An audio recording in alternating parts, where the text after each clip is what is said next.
Croeso chi yma ar ddydd Gwener a ddiwedd wythnos arall. Unwaith eto mae penawdau difrifol yn y newyddion wrth iddi ymddangos fod Sarah Everard, gwraig ifanc yn ei 30au, wedi cael ei llofruddio yn ystod yr wythnos ddiwethaf yma.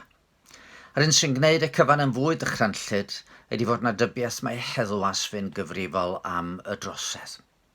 Da ni'n gwybod dim i sicrwydd am beth sydd wedi digwydd, ond mae'n amlwg bod hyn wedi tynnu sylw at y trais sydd yn digwydd yn erbyn merched yn cymdeithas. Ddoe fydd arllenodd yr aelod seneddol Jess Phillips yr restr o'r holl wragedd oedd wedi lladd yn y flwyddyn ddiwethaf yn y Deyrnas Gyfunol gyda dynion wedi cyhuddo neu carcharu am y drosedd. Rhestr o 119 o ferched. A mae pobl yn holi, wel, pa fath o gymdeithas ydy hon sy'n gallu goddef y fath drais? Mae rhai wrth gwrs yn dweud, wel, dylai merched ddim cerdded allan ar eu pen eu hunain yn y nos. Ond wedyn mae yna eraill wedi cael ymosod arnyn nhw gefn dydd gole. Mae sawl un yn holi, pam ddyle merched ofni mynd allan? Ond i ddylen ni fod efo cymdeithas lle mae pawb yn teimlo'n ddiogel pan maen nhw'n cerdded ar hyd y stryd. Ond nid y cyfrifoldeb meddai rhai ydy fod dynion yn newid i ffordd o ymddwyn, ar y rhai sy'n cyflawni'r trais yma'r bai. Yr wythnos hon, mae yna gyfres o raglenni wedi bod ar y teledu yn edrych ar hanes llofruddio Jamie Bulger, y crwtyn dyflwydd oed gafodd ei ladd gan ddau hogyn 10 mlwydd oed, John Venables a Robert Thompson. Ac unwaith eto oedd pobl yn holi oedd sut ar y cymdeithas gynhyrchu dau mor ifanc fedre gyflawni'r fath drosedd. Mae'n siŵr mae'r peth cyntaf ddylen i ddeud ydy fod y troseddau hyn yn ddifrifol a bod angen cydymdeimlad a phob cymorth i'r rhai sydd wedi dioddau. Ond mae'r cwestiwn yn parhau. Sut mae pethau fel hyn yn gallu digwydd mewn cymdeithas fodern? A does dim rhaid i ni feddwl am lofruddio yn unig. Mae trais yn erbyn merched, hiliaeth, plant yn cael eu camdrin, rhagfarn i weld mewn cymaint o lefydd. Bydd rhai wrth gwrs yn mynd ati i bwyntio bys. Mae rhai sy'n cyflawni'r troseddau ofnadwy hyn yn fonsters. Dyn nhw ddim rhan fath â ni. Mae eisiau cloi nhw i fyny am oes. Rwan, tydw i ddim yn ame fod na rai y gelled ei galw yn psychopaths. Ond mae'r broblem yn agosach ato ni na hynny, dydy. Fe eglurodd Iesu mae allan o galon dyn y mae drwg gweithredoedd yn dod.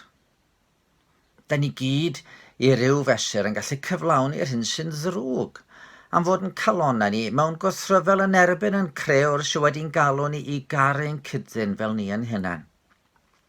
Dyna pam fod yr Efengyl Gristnogol yn sôn am galon newydd. Mae angen cyfnewid y galon garreg am galon o gig. Yr un sy'n gwneud achos Sarah Everard yn fwy dychrynllyd yw i fod i'n ymddangos mae heddwas fy'n gyfrifol am y llofruddiaeth. Mae heddwas fod yn amddiffyn y gwan, yn amddiffyn y di-amddiffyn. Un i gadw'r heddwch ydy heddwas, nid i gyflawni trais. Mi ddydodd Iesu rhywbeth ddyle fod yn herio pob un ohono ni sy'n ddilynwr iddo fo. Fe ddydodd wrth i ddisgyblion, chi yw halen y ddaear.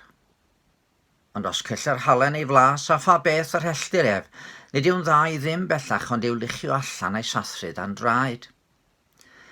Yr hyn roeddwn i ddeud mewn gwirionedd oedd y dylai'r eglwys fod yn ddylanwad daioni yn y gymdeithas.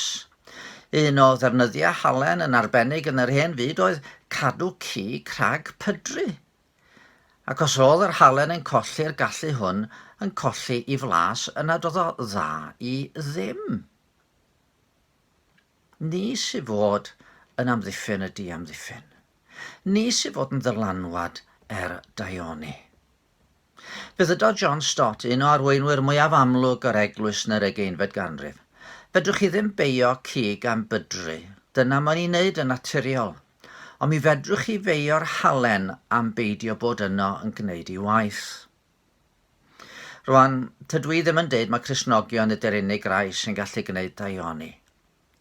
Ond mae hanes yn dangos pan mae'r eglwys wedi bod ar ei gorau, mae anifioldeb, trais, ofergoeledd a drygion i'n lleihau. Mae gofal am y gwan, yr amddifad ydy amddiffyn yn cynyddu. Un o effeithiau diwygiad 1914-15 oedd fod dynion yn hytrach na gwario'u cyflog yn y dafarn yn ei gymryd adref i fwydo'r teulu. Dwi'n cofio siarad efo gŵr yr enw Lal yn Gai Sang. Dyn o Manipur oedd o, yng ngogledd India, gafodd ei ddefnyddio mewn ffordd arbennig i adfywio'r eglwys yna. Oedd o'n byw mewn dinas lle roedd trais yn gyffredin iawn a doedd ddim yn ddiogel i neb bentra allan wedi ddidywyllu ar strydoedd y ddinas. Ond wrth i Gristnogaeth gymryd gafel, bellach oedd hi'n ddinas lle doedd neb yn cloi drysau yn ei cartrefi. Oedd hi'n ddiogel. Ond i ddylai hanes Sarah Everard a llu o'r ei eraill sydd wedi dioddef, wneud i ni holi, ble mae'r halen. Pa effaith ydw i yn ei gael ar yng nghymdogion? Pa effaith ydy ni, rhai sy'n honni i ni gael calon newydd, yn ei gael ar y bobl da ni'n byw yn eu plith nhw? Tydi Cristnogaeth ddim yn ffydd sydd yn gwneud i ni aros yn ein cartrefi'n ddiogel. Maen nhw'n gwthio ni allan i garu pobl o'n cwmpas, i fod yn halen sydd yn gweithredu ar daioni. Gadwch chi ni edifarhau am yn methiant, a gofyn i Dduw drigarhau wrth ei eglwys eto, i ni fod yr hyn ddylen i fod, yn halen y ddaear ac yn oleini'r byd. Gadwch chi ni weddio. O arglwydd yn Duw, da ni yn dod ata ti heno'n tristau o glywed unwaith eto am llofruddiaeth arall. A da ni'n gweddio dros deulu Sarah Everard ar ei ti fod gyda nhw mewn rhyw ffordd yn ei helpu nhw trwy'r cyfnod ofnadwy hyn. Arglwydd yn Duw, da ni yn gweld yn y cymdeithas fod yna gymaint sydd o'i le. Da ni ddiolchgar am y cadw sydd arno ni. Da ni ddiolchgar am y pethau da sydd yn digwydd a'r caredigrwydd sy'n cael ei ddangos. Ond o arglwydd, maddau i ni, dy eglwys di, y bobl o'r ti wedi yn galw, maddau i ni yn bod ni o ddewn tad wedi methu. Gysgwal i di fod yn dda, neu di yn llenwi ni ad ysbryd glân. Fel y bydd yn calonau ni'n estyn allan at bobl o'n cwmpas, ac y byddwn ni'n unwaith eto yn ddylanwad lles ac daioni yn y gymdeithas. Amen. Cymwch ofal dros y penwythnos. Os ydych chi eisiau cofiwch ymuno efo ni dydd Sul yn yn hoedfa o Capel y Ffynnon bore dydd Sul, lle mae Meirion Thomas o Gasnewydd yn mynd i fod yn pregethu. A os fydd Duw'n caniatáu, mi ddoi nôl wsos nesaf efo mwy o fyfyrdodau.